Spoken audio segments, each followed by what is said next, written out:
Hi there, this is Good Morning Transfers. It is decision time for Conor Gallagher. Is he going to move to Spain or stay in the Premier League? We're going to bring you up to speed with his future. We'll be hearing exclusively from Manchester United manager Erik in just a few minutes. We're going to be live to Newcastle as well. They're closing in on a new signing.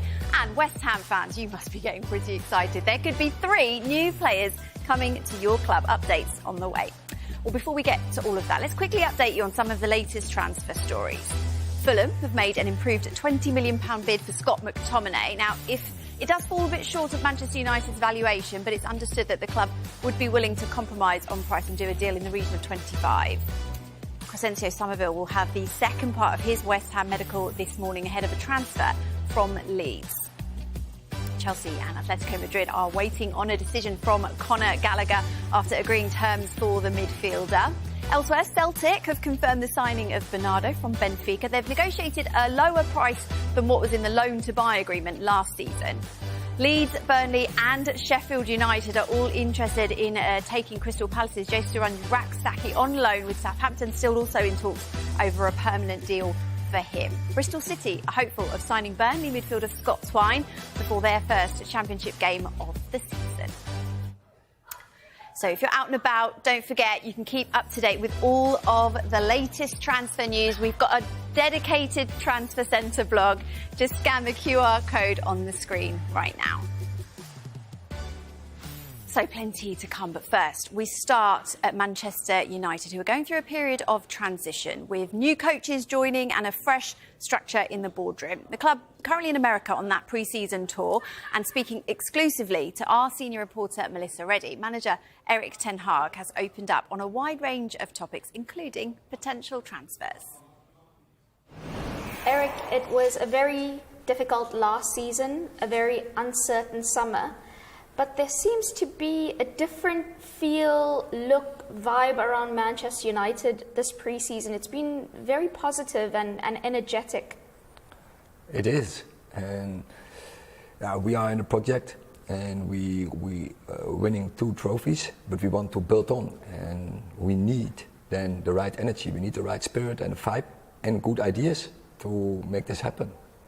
Is part of the reason there's been this positivity the fact that the new football leadership team and you and your coaching staff seem to be building this relationship together during pre-season? We've seen Sir Dave Brailsford, Dan Ashworth, Jason Wilcox at the training having conversations with you. There seems to be a very supportive relationship and an open working relationship. Yeah, it's true. We just started. And it had to get really to come together, but we have a good start. We already have a good foundation, and we work very hard in togetherness, and that is a foundation to get the success. Can you give us an idea of the relationship? How have you guys been spending pre-season? Do you guys go for meals together? How do you discuss recruitment? Does it have to be penciled in meetings, or can you just speak openly? That happens in different structures, sometimes informal, sometimes formal, sometimes we are underway in meals, but always together, communicating very strongly with each other, that everyone knows where we are, so we create a vision about our club and about our team. It wasn't the best start to the relationship, but in order for a club to be successful, it needs to have a successful structure, but also very strong bonds. So how did you guys get from the point where the new leadership structure was looking at other managers, then they've decided to keep you on board, and now you're on tour together and building? Did you have to be quite upfront with them and say, listen, if this is to work, we have to be honest with each other, we have to communicate? Did you have to say all that to them in Ibiza? They know, and they know. They are so experienced in different clubs, in different sport arts, in business, and then they know when you are not together, you don't will achieve the success you want to. And we are highly ambitious, so we need to be unified. And in that unity, we have to fight together, because we have to be the example for our players and for the team we want to put out. This new leadership structure, what we've seen is a lot of changes from Manchester United in various approaches, and one of them is recruitment. It seems to be more aggressive, more proactive, but also more in keeping with the style of profile of player that can actually execute your vision on the pitch. So you have to be there aligned, and we want to be proactive, and we want to attract players who can execute our K model. And so, from profiling, we used to get the right players, and that's a daily process, and it's a continued process as well. It's in the window, but also during windows. But that has to grow. You've spoken about profiles there. One of the things you mention a lot is balance between the squad on the left and the right. Are you still keen on a left-sided defender? We have left-sided defenders with Luke Shaw and with Licia Martinez. Do you have enough? We're always looking for having squad depth, cover all the positions, as possible a double, because we know we go in the season, it's a survival of the fittest. But it needs to be the right player, and also finance, FFP, all such things we have to take into mind, because otherwise we can't bring a good squad on the pitch. One of the things that could affect recruitment is injuries. Lenny Yoro out for at least 3 months. Would that alter your thinking in any way? No, we have a clear plan. We know what to do. Injuries are part of the process. You can't avoid it, because top football, you go to the edge, and it will happen. And then you need a squad who can cover this. We've spoken about how positive it's been around Manchester United. 33 minutes into the opening game, there's 2 injuries. How do you, as a manager, keep the message that, okay, those are 2 setbacks, but we're not going to let that lead the agenda. We have to keep moving forward, keep being optimistic. It is a blow, a double blow to the start of the season plans, but how do you make sure that the message is still positive?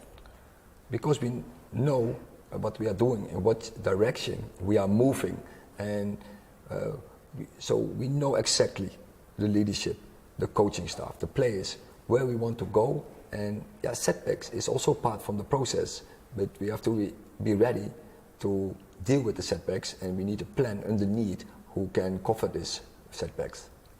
In this restructure that's happened, you've changed a lot in your coaching staff. What have you noticed from the introductions of René and Ruud particularly? So first of all, I'm very grateful for the people who left us, and they were all different. Was it hard to, especially with Van der Gaag, to let him go, because you guys have worked together for so long? Very, very grateful what he did for us, but he wants to go another way. He wants to be head coach, similar as with Steve McLaren, and which is good. But also, I think for our process is good. And to go into next level, we need again new ideas, new energy, new dynamics, and it will help us to energize the team and to bring the team to a next level. I've been watching some of those attacking drills, and there seems to be a big focus on making sure that there's repetitive movements and motions, so that the players, without even thinking, will be able to execute on the pitch. Is that one of the aims for the season, to just drill them so much that it just becomes automatic, especially in the offensive patterns? Sure, and we are building our foundation, and actually we are not even into detail. It's just a foundation, and football is a very complicated sport, especially on the top, and we are building now the head moments, and in the detail of attacking, which is so important, is because scoring goals. We need a lot of work to do, but we are already building a foundation. Some of the attacking play that we saw against Real Betis was really good. Were you happy with that, the combinations, and especially with Ahmad's performance? I think the team did very well. We trying to build the structures, but I will not say it is already perfect. And when the resistance will be higher, then the intensity is getting higher, and we have to do it quicker. And building better relationships on the pitch to get the connections right. But again but there's also for preseason, we're getting there into a structure, and now we have to do it quicker, and as you say, it has to be a way of life. You seem, on a personal level now, a lot more relaxed, a lot more light-hearted, a lot more freer this pre-season. Is that because you feel that extra security at the club now, the support, and the fact that there is a structure in place to aid you, to help the club get even better, and there's this reinvigoration to the coaching staff, so there's so many new ideas? I think I was last year also relaxed. We came from a season where we You think so? Last season was so stressful. No, but in the preseason we are talking about. But last season we had many setbacks. And of course, when you get setbacks, then everything around you goes into a negativity. And still, I thought I was quite positive. I thought I brought some energy all the time, but also composure in the team and in the club, and I tried to motivate them all the time. But it's not easy when you had so many setbacks, when so many people getting disappointed because of the setbacks from injuries, and then of course from the setbacks from results. But we kept believing, and in the end we got our reward. Is it taxing being Manchester United manager, because you're talking about that negative spiral, and sometimes when it starts it just seems like there's no end to the noise and just the painting of the club in a bad light? Well, you need some resilience, but I'm used to it, because I had already some experiences in Ajax. Also, even the club before I was FC Utrecht was really on a smaller level, but also very toxic. So I know how to deal this, how to manage this, but I hope to avoid. But if not, we have to deal with it. After the break, we are going to be hearing from Sam, Dan and James. We're also going to be live to Newcastle with Eddie Howe. Be busy this month. Find out after the break.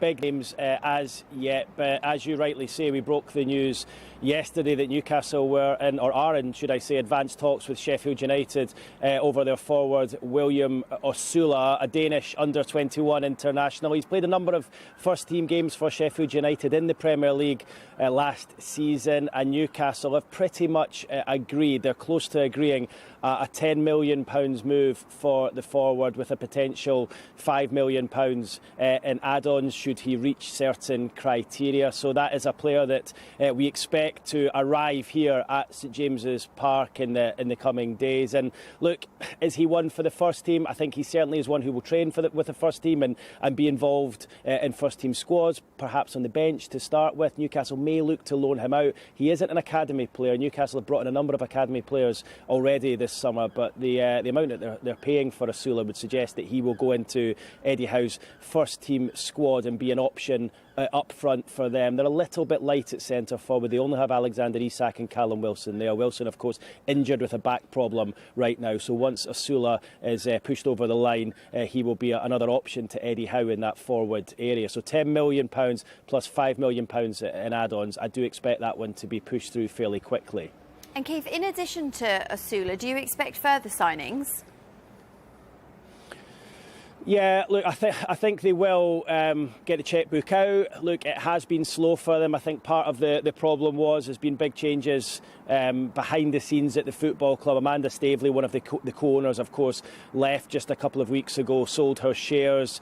Paul Mitchell has been brought in as the new sporting director. There's been a few teething problems. We heard that from Eddie Howe a couple of weeks ago, as he says they're all trying to get to know each other. So I think that's kind of had an effect on what Newcastle have been trying to do. They also had a big hangover from the PSR deadline at the end of June, when they had to try and get a couple of players out of the door. So It's been a difficult few weeks for them, but I do expect them to add between now and the end of the transfer window. I don't think they're going to spend hundreds of millions of pounds. They can't do that.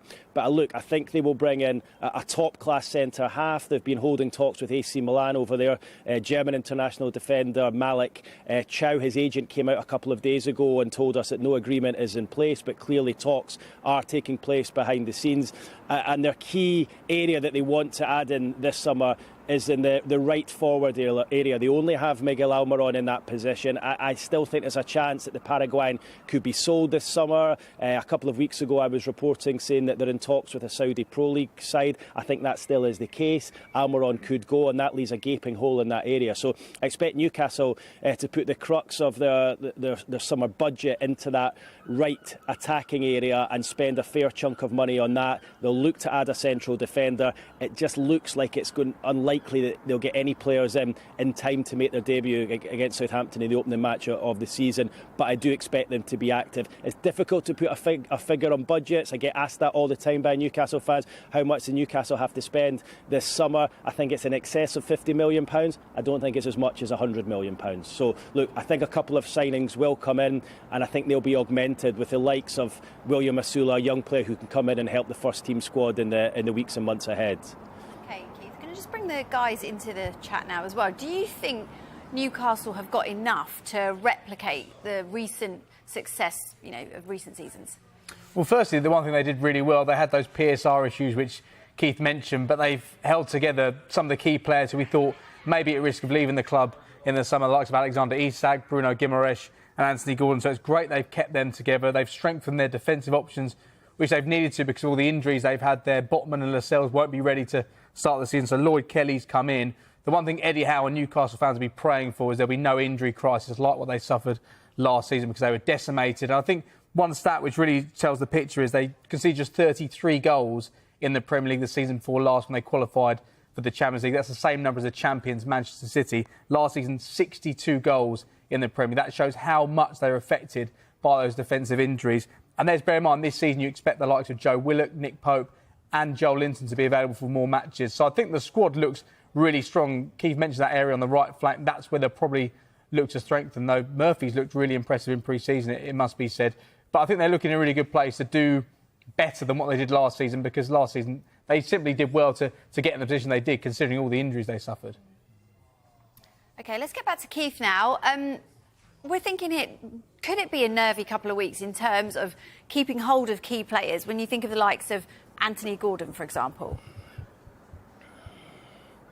Yeah, Bella, I don't think it'll be as nervy as it was at the end of June when, of course, they were right up against that PSR deadline and they had to sell players or else they were going to face a points deduction come January. And look, it got to the stage where they were in talks with Liverpool over Anthony Gordon. He really could have gone. I don't think any agreement was in place, but I think they were far down the line in terms of discussions but behind the scenes. A number of different swap deals were involved, were mentioned involving Liverpool players. And look, I think Gordon was made aware of the situation while he was out there in Germany with England participating in the Euros. So look, without doubt, he might have been unsettled by that. Will his head have been turned? It was Liverpool, his boyhood club. You would suggest yes. He's not been back at Tyneside just yet. He's been given an extended break after the Euros. But look, as I touched on there, I think Newcastle, I know Newcastle are in a stronger position now.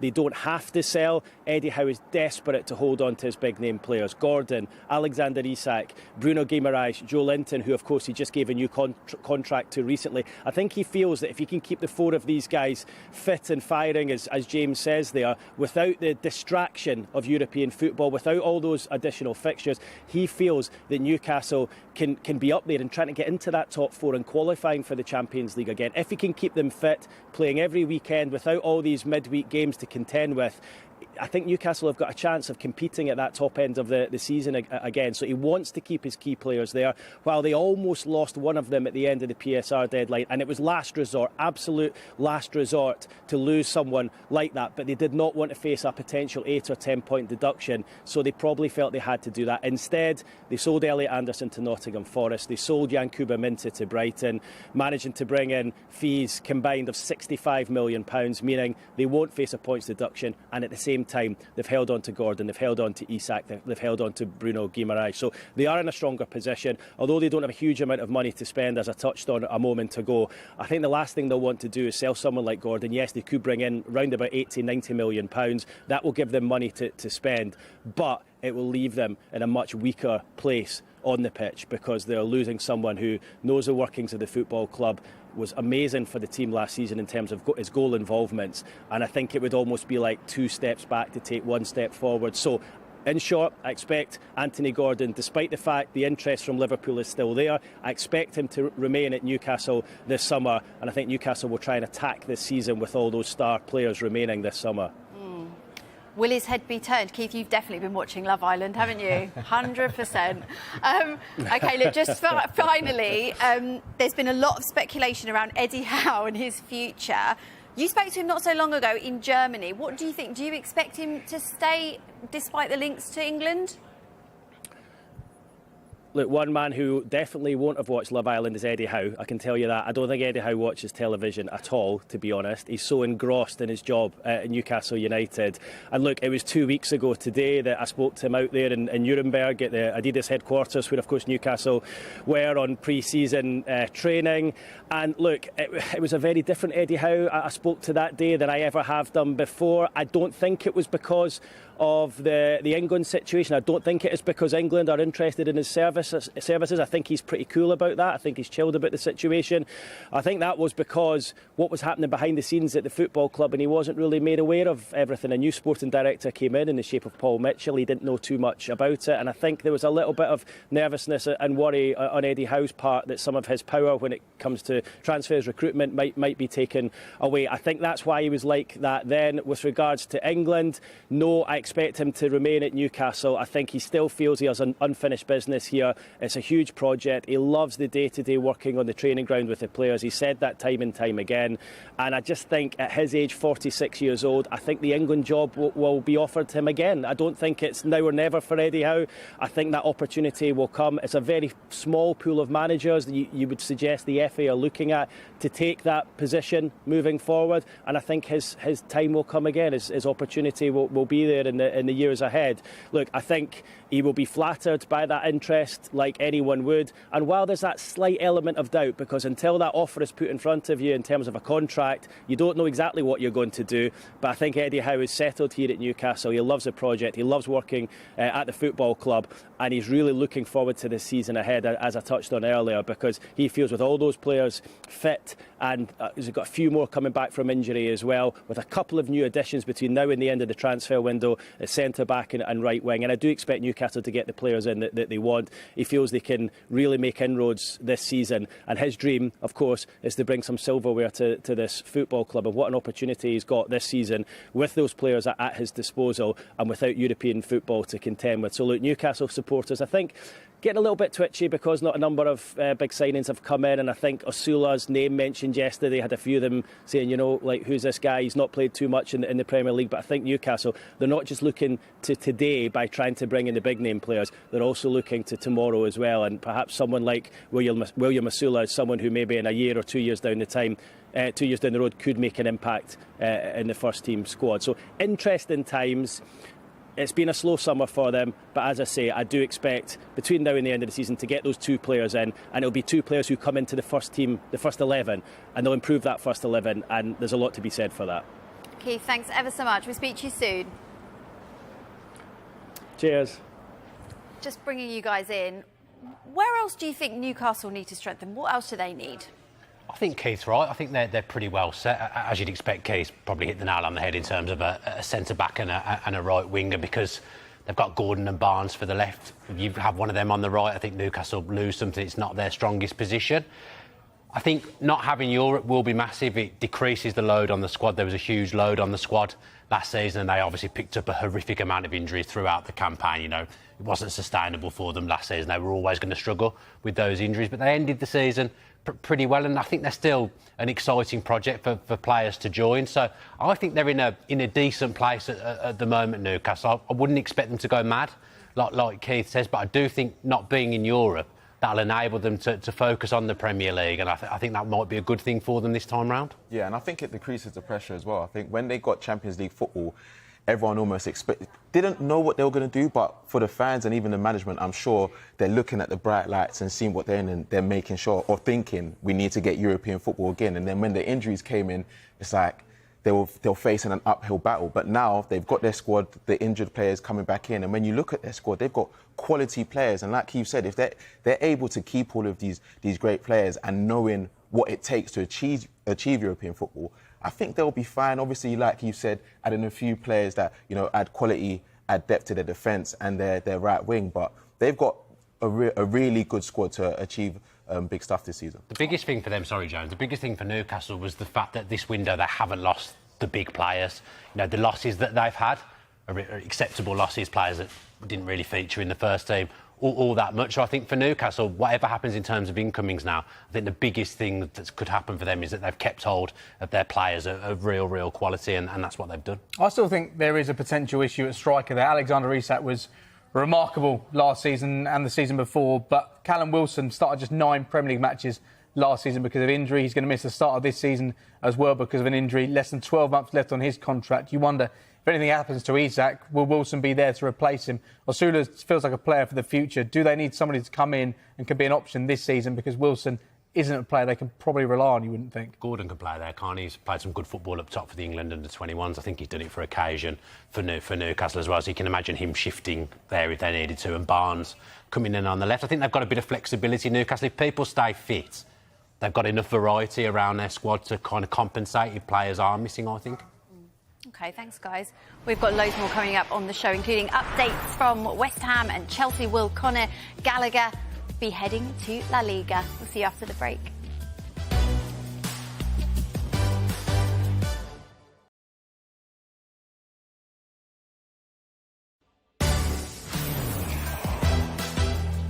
Time for my favourite bit of gossip.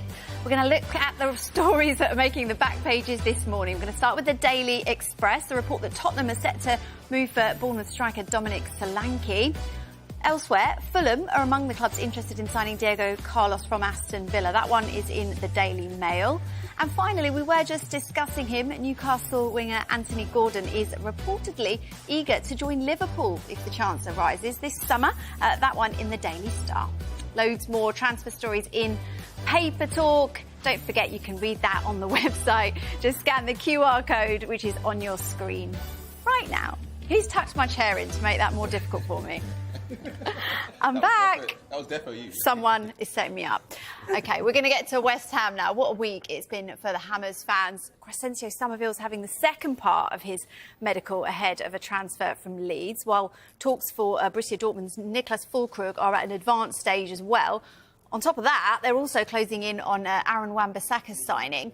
That would free up Man United to potentially bring in Bayern Munich's right-back Noussair Mazraoui. So, just a few bits going on. West Ham tried to sign Füllkrug last summer, but that's when he moved from Werder Bremen to Dortmund, where he scored 15 goals in 43 appearances, 3 of those in the Champions League. Also, we know what he did in the Euros as well. Easy to see why they're so keen, West Ham? Yeah, we were saying the other day that Lopetegui has operated with strikers of that ilk and strikers of that age many times before, and his sides in Spain, the sides that have been successful. So he prefers to work with more of a facilitator, number 9, and if West Ham kind of put movement and energy around him, you could see that working. West Ham have been in the market for a striker every season for as long as I can remember, and then the season starts and Mikel Antonio ends up leading the line for the entirety of the season. Jared Bowen had a phase up top there last season, but his best position is out wide on the right. That's where he's most effective. So I can see completely why West Ham would be interested in him. I'm surprised from his point of view because he's been a bit of a late bloomer in terms of his career. He's a bit of a cult hero in Germany now, both with the national team and with Dortmund, but he's one of those rare players that fans of all clubs love. So I'm surprised that he'd actually leave that behind to come to the Premier League, because you would think as well, being in the Bundesliga, being with Dortmund would be better for his international chances, where, he's come to that scene quite late as well. So I think he'd be a be a good player to have in the Premier League and a good player for West Ham. I'm just surprised that, from his perspective, he wants to leave Dortmund and leave the Bundesliga behind. What's quite interesting with that is Sky in Germany reporting that Füllkrug has spoken to a number of his coaches, including Julian Nagelsmann, about what to do next this summer at the age he's at, having impressed at the Euro, scoring twice during their run to the quarter-finals. And the understanding that Sky Germany have is that Nagelsmann has encouraged him to move to West Ham. He's excited about the move. We don't think personal terms are going to be an issue for him, because one thing he wants to do is be the central striker for Germany at that World Cup in 2026. That's what's really driving him. And the conversations he's had with Nagelsmann, it seems as if Nagelsmann feels like that's the right move for him to make, to really put himself in the market to be that number 9 for the next World Cup. But I think for West Ham, they've really struggled to get it right when it comes to signing strikers in the past. They have Danny Ings still there now. That's not quite worked out at this moment in time. Sebastian Haller, they tried. That didn't work. Scamacca only lasted a year before he went back to Italy. So they're hoping that they'll get this right, because this is what Julian Lopetegui needs. He's got the wingers now. He's got the wide players. Just needs someone to put the ball in the back of the net. Mikel Merino has been so brilliant for West Ham over a number of seasons, but I don't think they can go into this season with him leading the line. Yeah, I don't think it will affect his chances to play for Germany either. I think if West Ham are really, we're seeing their intent and what they're doing in this window, so they clearly want to get back into those European spots. They know what it is to be there, what it is to achieve gold as well. And I think with these signings, he's probably looking at his chances and saying, OK, they haven't had a 9 that has hit the ground running. If he does, I don't think that will affect him. And I think with Somerville coming in, Bowen, Kudus, the lineup is looking dangerous. So I think I would be excited if I was a striker going to that team. James Ward-Prowse's set pieces as well on his head. Exactly. Dangerous lineup, a bit like this one we've got today. Sam, what about Aaron Wan? They're still laughing. What about Aaron Wan-Bissaka? Do you think he's a smart signing? Yeah, definitely. I think Wan-Bissaka has almost been a victim of, I wouldn't say the pressure of Manchester United, because he has had really good patches for them, and there's a side of the fan base that really love him and don't want to see him go, because when you're looking at the right-back situation there, they've got Dalot, they've got him as well, and they've almost had different periods of being really good. And I think Dalot had the last period, so it's almost as if, OK, Wan-Bissaka, he's the one that's going to be a victim of that. But at the same time, he's still only 26 years old. We saw what he did at Crystal Palace, one of the best 1v1 defenders in the league, and everyone that plays against him says that. And like I said, you see what West Ham are trying to achieve this year. That would be a great opportunity for him to get, week in, week out football and just get better. They had to shore up that defence, didn't they? They let in so many goals last season. It was so un-David Moyes, like the amount of volume that West Ham conceded goals at. And I think you look at the players that have played right back in the Premier League for West Ham over the last few years, I think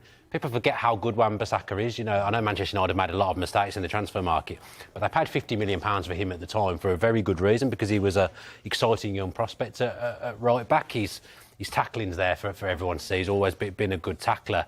I think West Ham, maybe being at a club like them, will maybe suit him more than it does being at Manchester United. I think it's been incredible. He's been there for 5 years at Manchester United, 190 appearances in all competitions. But I think it's felt from Manchester United's perspective that he's not made the strides going forward in the final third that you'd hope for from a right-back. All the biggest teams in the world have full-backs who can attack and provide a platform for your side to move forward. And for Wan-Bissaka, maybe you're right, 5 years at Manchester United, playing for arguably the biggest club in the world, there's pressure that comes with that. I really hope this move works out for him. He's still at an age where he can really thrive, because there were times in his first season at United where he was linked with potentially joining up with the England team. So that's how good he can be defensively. I think he just needs to show a little bit more going forward. Yeah, and even some of the games, like you said, there were big games that United have had over the last few years that, they've needed a defender like him to shut down the likes of Doku and these wingers that cause defences problems. And he's been the one to do that. And I think it's just like you said, going forward, it might be something that he's missing that obviously Dalot has. But they have worked hand in hand. He's played left back sometimes, played right back, so he's quite versatile.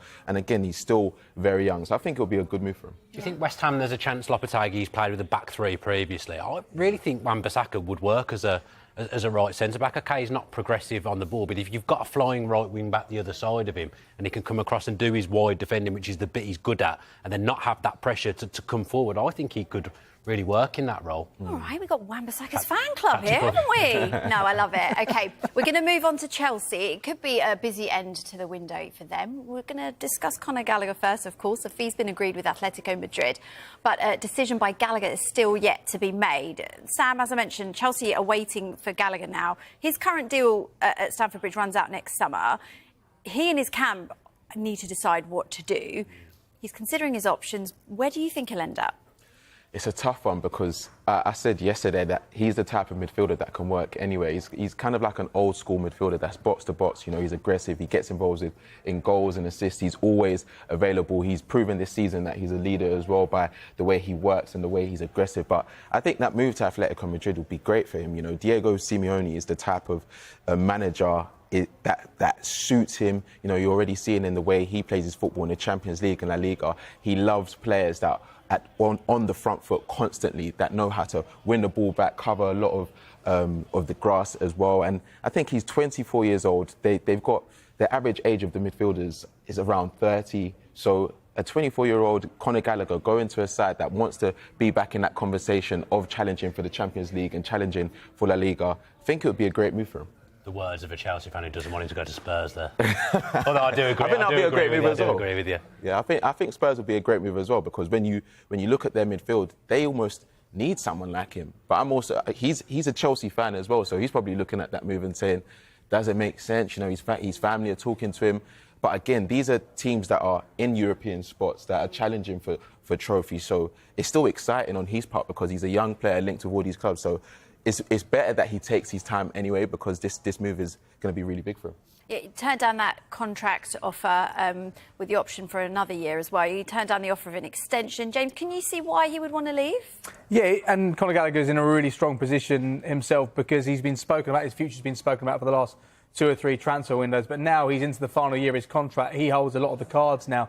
You can understand why he's rejected that contract offer when you consider the sort of contracts that have been offered to other midfielders in the same position in the pitch. You think of Enzo Fernandez and Moises Caicedo given 8-year deals. Conor Gallagher's only 24 years of age, and I think he feels that he deserves a little bit more security in terms of a 4 or 5 year contract, which he's not received. So he's in a great position at the moment, whether or not he decides to go to Atletico Madrid, because if Chelsea get towards this end of this window and they've not sold him, then he's in a situation in January where he could sign a pre-contract agreement with a team like Atletico Madrid. If he wants to stay in the Premier League, then he could buy this time, because as the window comes towards a close and Chelsea are thinking, we've got this asset here we can get pure profit on because he's an academy graduate, if they don't sell him in this window, they don't want to lose him for nothing. So they may come down on that asking price, and there could be clubs like Aston Villa and Tottenham who have been interested in the past that decide to come in for him again.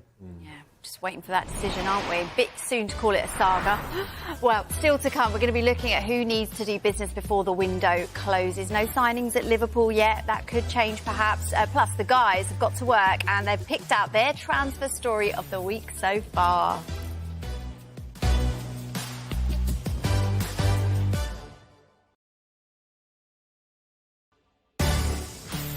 Welcome back to Good Morning Transfers. It's been a busy week of deals being done, potential ones advancing, and plenty of speculation too. And we've been picking out some of the best transfer stories of the week. Dan, what have you got for us?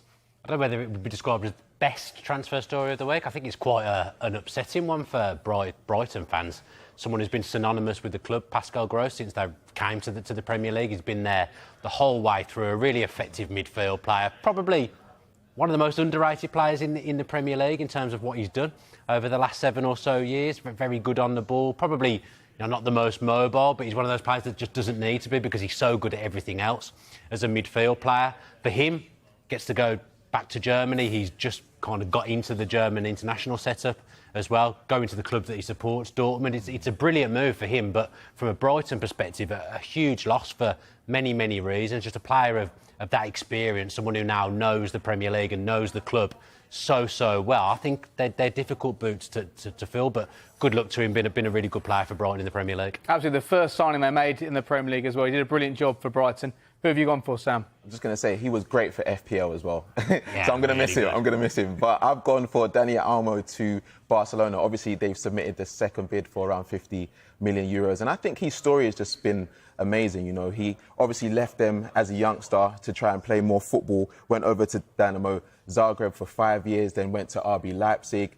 He's been struck by a lot of injuries, especially last season, missed 29 games due to injury, but that didn't affect the impact that he had for Spain at the Euros. Obviously, 3 goals, 2 assists. He's loved in Spain, and I think him making that move and the fact that they they almost have a clean run at getting him. I'm surprised other teams aren't going for him, but I think this will be a great move for him. Looks like he goes to the same gym as you as well. Yeah. The lads are looking pretty lean today, it must be said. I'll go for my one now. Back to the Premier League. Southampton, they've just signed Ben Brereton Diaz. A really interesting move this. The fee, just £6.5 million. I think we forget, he's still just 25 years of age. He did brilliantly well his final 2 seasons at Blackburn. Things didn't work out at Villarreal.